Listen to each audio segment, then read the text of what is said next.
Yo, what's up guys? Magluto tayo ng malunggay with hito for this video. Yon, papakulo na tayo ng tubig. Kasi sawa tayo sa pagkain yung handa kagabi. Tsaka lalagyan na natin to ng patis. Patis ang lalagay natin. Walang bubukas. Ang hirap mag-video pag walang. Yan, lalagay natin. Stand, yes. Yun, tinansya ko na lang. Konti-konti lang nagay natin. Happy New Year pala guys. Sana okay lang kayo dyan. Sana maging maganda yung pasok ng 2023 sa ating lahat. Yun. Konti lang nilagay natin.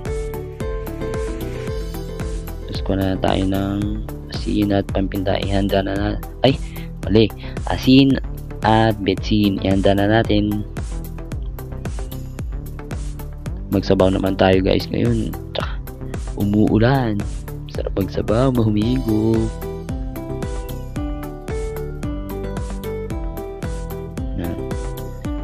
Yan, malunggay. Kinuha ko kanina bago hindi pa tumigil yung ulan. Tapos yung hito at saka bangus. Pero yung bangus bukas na yung bangus guys. Kahit kaya lumabas ako, umuulan na naman. Buti hindi kahapon yan, kumukulo na yung tubig. Pwede na ilagay yung malunggay.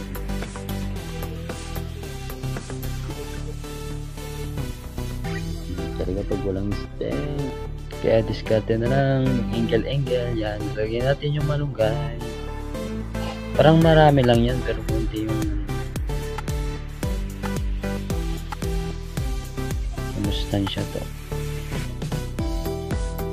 Yung bangus at saka yung hito, yung tira namin na pulutan kagabi. Hindi namin naubos. Na yung alak na ubos kaysa dun sa pulot. Diyan na nga, maglalagay tayo ng betsin. Palasa. Tansya lang. Titikman naman ni mamaya.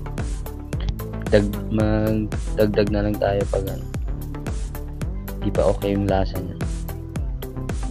Asin naman. Halo kayo be.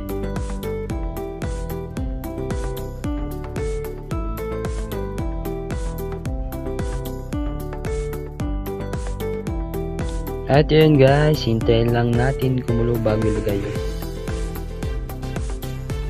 Ito masarap. Tinuno na hito. Tapos sasahog sa abraw. Anong tawag sa Tagalog yung